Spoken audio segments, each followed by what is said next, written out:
দেখলে তো কমলা কতটা চালাক ও। পুলিশকে ফোন করে বাড়িতে ডেকে এনে আমাদের কোনো কেসে ফাঁসাতে চাইছো? মাথাটা খারাপ নাকি? গয়না, এরকম কেন করলি?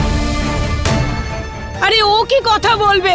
ও তো চাই না আমাদের ঈশানের বিয়েটা শান্তিতে হোক। নিজে তো দুবার বিয়ে করে নিয়েছে, আর আমার ছেলের একটা বড় বিয়ে হতে দিচ্ছে না।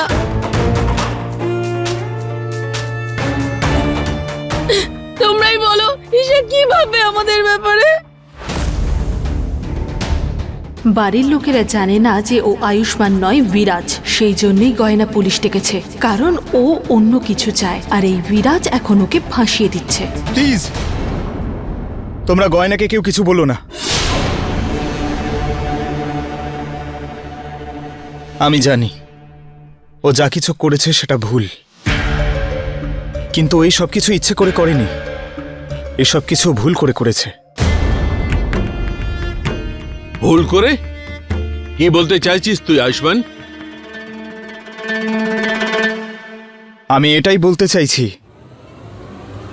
যে গয়নার মানসিক অবস্থা ঠিক নয়।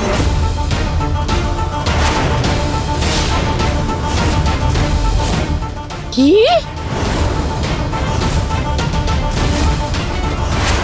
দাদা, তুমি এসব কি বলছো? আমি ঠিকই বলছি ঈশান। যবে থেকে আমি ফিরে এসেছি জানি না গয়নার আচার ব্যবহার খুব অন্যরকম লাগছিল। খুবই অদ্ভুত ব্যবহার করছে ও। কাল ও নিজের হাতে দুটো গ্লাস মাটিতে আছাড় মেরে ভেঙে দিল। বাথরুমে কল খুলে চলে আসে, ঘুমের ঘরে আজে বাজে কথা বলে।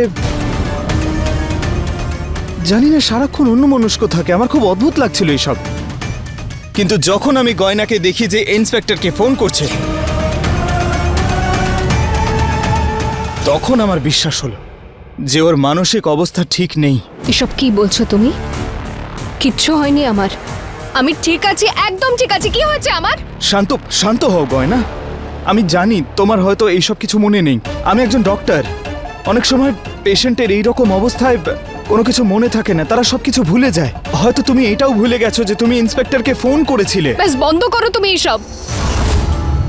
কিচ্ছু হয়নি আমার, আমার মানসিক স্থিতি একদম ঠিক আছে, বুঝেছো তুমি? ঠিক আছে, তবে বলো কেন ফোন করেছিলে ইন্সপেক্টরকে? বলো, কেন চুপ করে আছো? আমি তো প্রথম থেকেই বলছি এর মাথাটাই খারাপ। বাবা প্লিজ, তুমি আমার স্ত্রীর সঙ্গে এইভাবে কথা বলতে পারো না।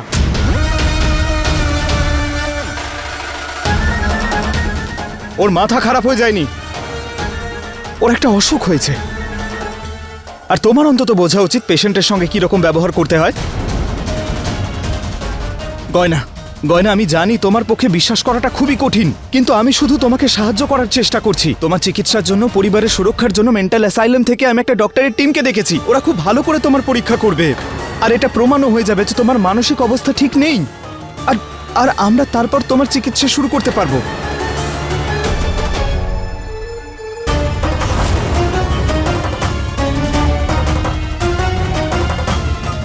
ডক্টর আয়ুষ্মান,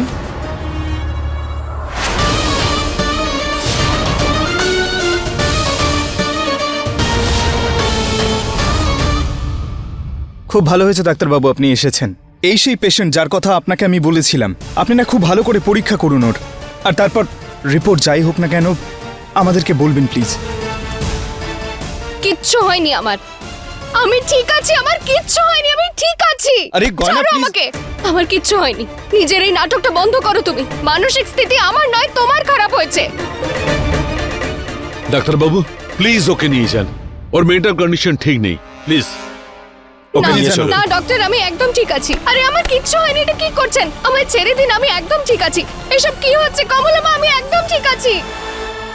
গয়না, আরে মা, তুমি এখানেই দাঁড়াও, আমি যাচ্ছি ডক্টরের কাছে। প্লিজ ইন্সপেক্টর, আপনারাও কিছুক্ষণ এখানে থাকুন। একবার গয়নার পরীক্ষাটা হয়ে গেলে আমরা জানতে পেরে যাব যে গয়না আপনাদের যে কলটা করেছিল সেটা ওর মানসিক স্থিতি খারাপ হওয়ার জন্যই করেছিল। আমি আসছি মা।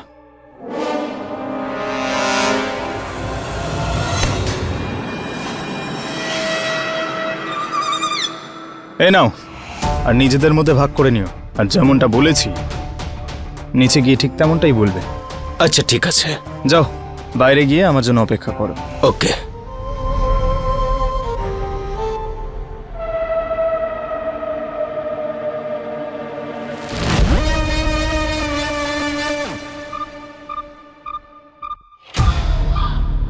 কি গয়না,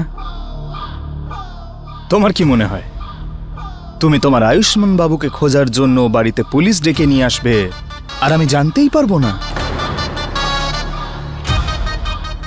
আরে এত বোকা ভাবো তুমি আমাকে?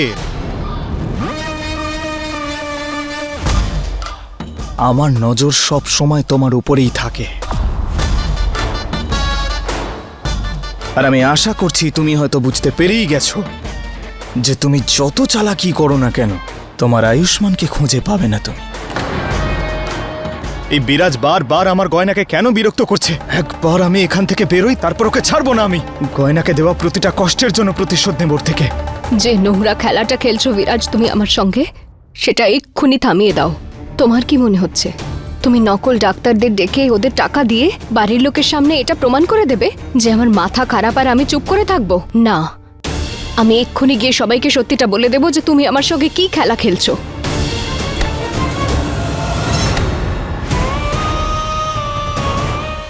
ছেড়ে দে, ছেড়ে দে গয়নাকে। খবরদার যদি তুই ওর গায়ে হাত দিস প্রাণে মেরে দেবো তোকে আমি। ছেড়ে দে ওকে। আরে গয়না, আরে বারবার রাগের মাথায় কেন ভুলে যাও তুমি এগুলো? আমাকে বারবার তোমাকে মনে করাতে হয়, বারবার একই ডায়লগ বলতে হয় তোমার জন্য আমায়, যে যদি তুমি বাইরে কাউকে কিচ্ছু বলার চেষ্টা করেছো, ছাড়বো না আমি তোমার আয়ুষ্মানকে। আরে একবারে একটা কথা কেন বুঝতে পারো না তুমি? এই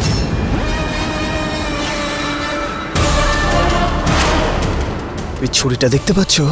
গলার কাছে রেখে না জাস্ট টেনে দেব, বুঝতে পেরেছো? এখন তো আমাকে দেখতে পাচ্ছ, কিন্তু যখন ও থাকবে তখন এইভাবে এইভাবে এইভাবে না মেরে ফেলবো ওকে। কিচ্ছু করতে পারবে না ও আমার গয়না, কিচ্ছু না। আমার কথাটা কানে গেছে তো? কারণ এর পরের বার কিন্তু আর এত ভালো করে বোঝাবো না।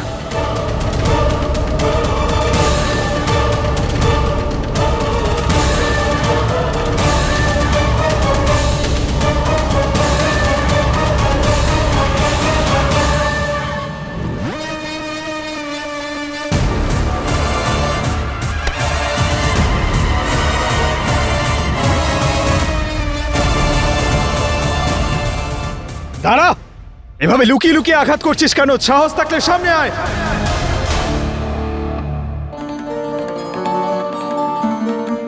গয়না, মা, কি হয়েছে ডক্টর? গয়না ঠিক আছে তো? দেখুন, ব্লাড টেস্ট আর এক্সামিন করার পর আমরা এটাই বলতে চাই যে ডক্টর আয়ুষ্মান একদম ঠিক বলছেন। গয়না দেবীর মানসিক অবস্থা একেবারেই ঠিক নেই। উনি এই মুহূর্তে অ্যাংজাইটি আর ডিপ্রেশনে ভুগছেন। নাও, হয়ে গেল তো কনফার্ম। এবার তোমার শান্তি হয়েছে তো? একে বাঁচানোর চেষ্টা করছিলে তুমি। আরে ওর কাছে এছাড়া আর কাজ কি আছে? যখন নিজের ডাক্তার ছেলে বারবার বলছে, কিন্তু ওর কথা তো বিশ্বাস করবে না ও।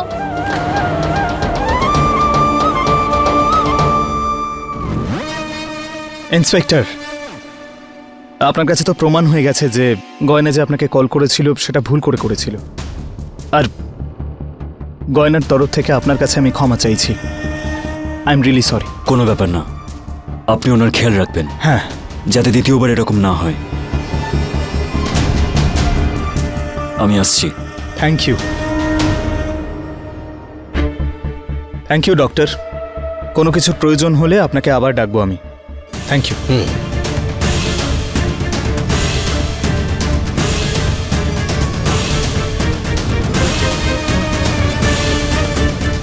হে ভগবান, এই মেয়েটার জন্য না আমার ছেলের বিয়েতে যেন কোনো সমস্যা না হয়, প্লিজ। দিদিভাই কি কথা বলছো তুমি? গয়না একটু অসুস্থ, ও সমস্যা তৈরি করবে কেন? আরে কেন তৈরি করবে না? যখন আজকে নকল ওষুধের কথা বলে পুলিশকে ডাকতে পারে, কে জানে বিয়ের দিনকে কি বলে কাকে আবার ডেকে পাঠায়। এখন তো এই মেয়েটার উপরে একটু ভরসা নেই আমার। হ্যাঁ, বৌদি একদম ঠিক কথা বলছে। দেখলে আয়ুষ্মান, ওর মানসিক অবস্থা জানার পরেও তুই ওর সঙ্গে হানিমুন যাচ্ছিলিস? তবে এটা আমার তুই ওয়ার্নিং ভাবতে পারিস। তোর নিজের জীবনটা এর সঙ্গে বরবাদ করার দরকার নেই। তুই এখনই ওর দাদা আর মাকে ফোন করে ডাক আর বল ওরা যেন একে গ্রামে ফিরিয়ে নিয়ে যায় আর ওখানেই গিয়ে ওর চিকিৎসা করায়। এসব তুমি কি বলছো? আরে গয়নার তো শুধু শরীরটাই খারাপ, কিন্তু আমার তো মনে হচ্ছে তোমাকে মেন্টাল অ্যাসাইলামে পাঠাতে হবে। আয়ুষ্মান, কি আয়ুষ্মান? একদম ঠিক বলেছি আমি। এই মুহূর্তে আমার স্ত্রীর আমাকে সব থেকে বেশি প্রয়োজন, আর তুমি চাও ওকে আমি আমার থেকে দূরে করে দিই? যখন এই সব কিছু শুধুমাত্র আমার জন্য হচ্ছে। কি বলছিস? তোর জন্য? তুই কি করেছিস? হ্যাঁ, আমারই জন্য।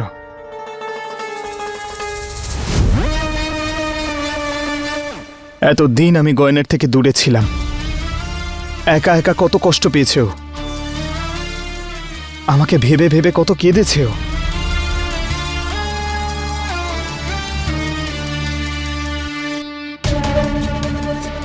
কিন্তু তোমরা হয়তো কিচ্ছু বুঝতে পারোনি যে আমার গয়না ঠিক এই রকমই। নিজের কষ্টটা কাউকে দেখায় না, শুধু ভেতরে ভেতরে কষ্ট পেয়েছে, আর এই কারণেই ওর অ্যাংজাইটি আর ডিপ্রেশনের রোগ হয়ে গেছে। কিন্তু আমি ওর স্বামী, আর আমার কর্তব্য হলো ওর খেয়াল রাখা, ওর সঙ্গ দেওয়া। আমি গয়নার চিকিৎসা করাবো, আমি ওর খেয়াল রাখবো। গয়না সব সময় আমার সঙ্গেই থাকবে।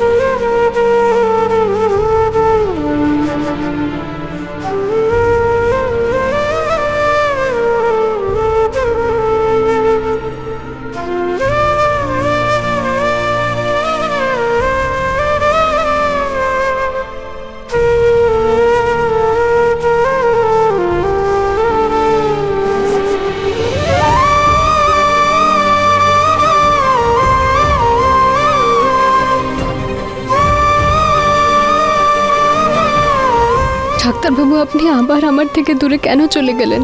কোথায় চলে গেলেন ডাক্তারবাবু? আমি এখানেই আছি গয়না, তোমার একদম কাছে। সবকিছু আমার দোষ। আমি জানতাম ওই বিরাজ এই বাড়িতেই লুকিয়ে আছে, তাও আমি আপনাকে একলা রেখে গেলাম, আর ও আবার আপনাকে আমার থেকে দূরে করে দিল। সব আমার দোষ। আমায় ক্ষমা করে দেবেন ডাক্তারবাবু। না গয়না, তুমি ক্ষমা চেও না, এতে তোমার কোনো ভুল নেই। শুধু এটুকু বুঝে নাও যে ভাগ্য আমাদের সঙ্গে একটা খেলা খেলছে। ভাগ্য কি আবারও আমাদের মিলিয়ে দেবে ডাক্তারবাবু? আমি কি আবারও আপনাকে নিজের কাছে পাবো? আপনার অনুভূতিকে স্পর্শ করতে পারবো?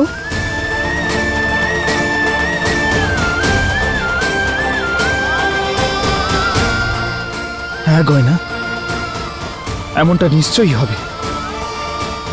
তুমি শুধু সাহস হারিও না, তোমাকে বিশ্বাস করতেই হবে যে আমি আবারও ফিরে আসব। তুমি এভাবে আশাহত হতে পারো না। হে ভোলানাথ, তুমি গয়নাকে সাহস দাও।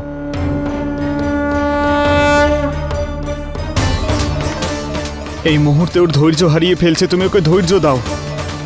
প্লিজ ভোলানাথ, প্লিজ আমার গয়নাকে সাহায্য করো।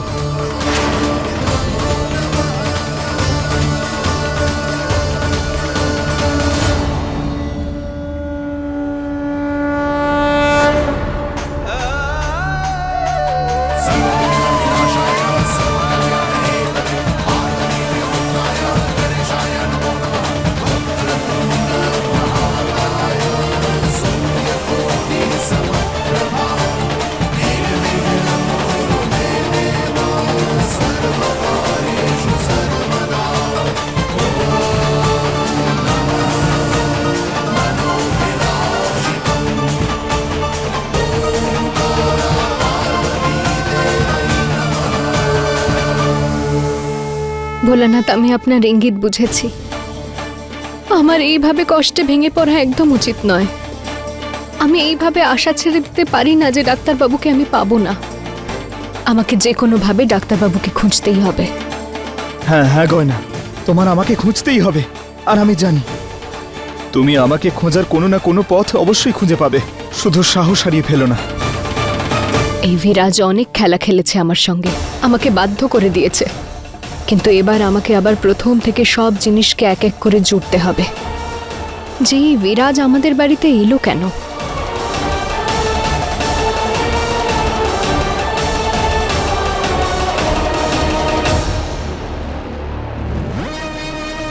কি ভেবে এসেছিলাম এই বাড়িতে, আর এই দেখো আমার সঙ্গে কি না কি হচ্ছে।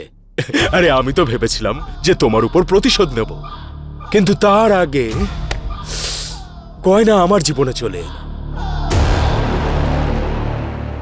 আরে সর্বনাশ করেছে, ভয় পেয়ে গেছি আমি। আরে আরে আরে আমার দিকে এভাবে তাকিও না। আমার প্রতিশোধ নেওয়া এখনো শেষ হয়নি। প্রতিশোধের কথা ভুলে যাইনি, এখনো আমার মনে আছে। কিভাবে নেব তুমি জানো? দেখতে চাও?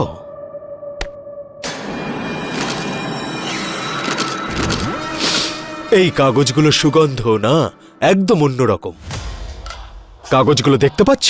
দেখো, ভালো করে দেখো। এগুলো তো নিশ্চয়ই চিনতে পারছো তুমি। আরে চেষ্টা করো। আরে ধ্যাৎ, আমারও মাথা খারাপ। অবশ্যই তুমি চিনবে। আরে এত বড় সাম্রাজ্য বানিয়ে এখানে বসে আছো। না মানে বলতে চাইছি যে শুয়ে আছো। এটা সেগুলোরই প্রপার্টি পেপারস। দেখো, আর এটা খুব তাড়াতাড়ি আমার নামে হতে চলেছে। বিরাজ বলেছিল এই বাড়িতে কারোর সঙ্গে প্রতিশোধ নিতে এসেছে, কিন্তু প্রতিশোধ নিতে এসেছে কেন আর কার সঙ্গে?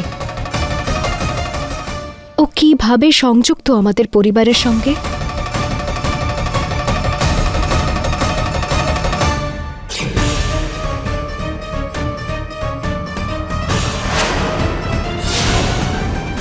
হ্যাঁ, পিসিমা। পিসিমার সঙ্গে দেখেছিলাম আমি ওকে। তার মানে হলো পিসিমা ওকে আগে থেকে চেনেন। এখন পিসিমা আমাকে ওর ব্যাপারে কিছু সূত্র দিতে পারে। আমায় এক্ষুনি গিয়ে পিসিমার সঙ্গে কথা বলতে হবে।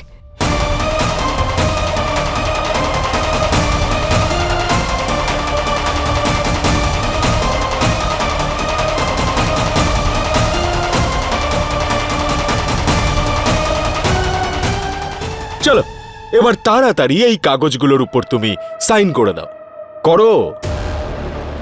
আরে আমি তো ভুলেই গেছি, তোমার তো প্যারালাইসিস হয়ে গেছে তাই না?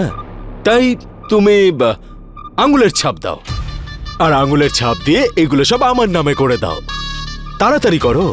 আরে ধ্যাৎ, আমি আবার ভুলে গেছি যে তুমি তো নড়তেও পারবে না। ঠিক আছে, আমি তোমাকে সাহায্য করছি।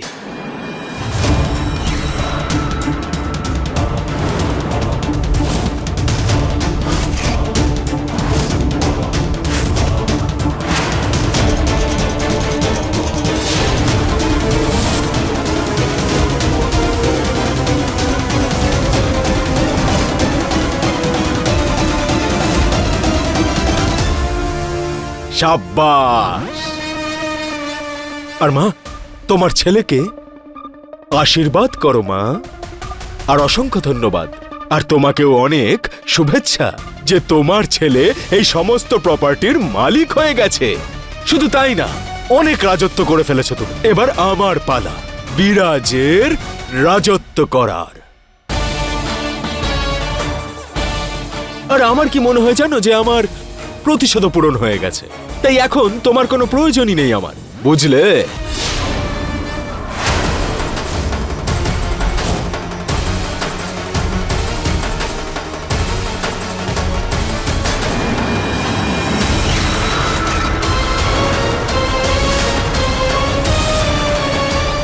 আটা বাই বাই আমার সোনা মা।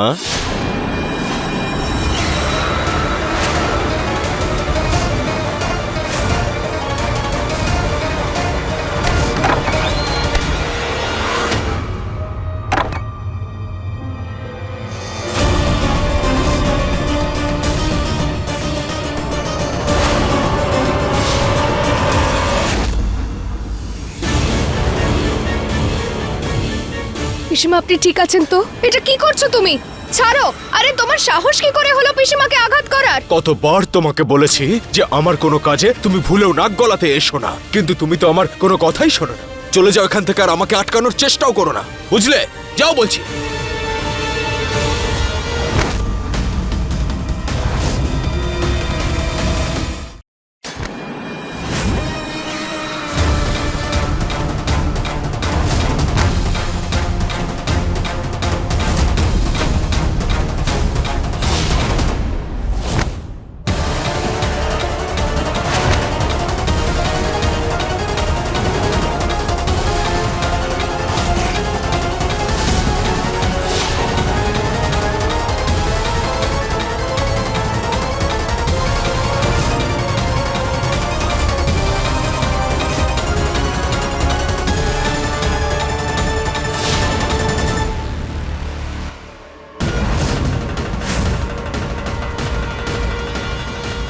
কি হচ্ছে কি এখানে?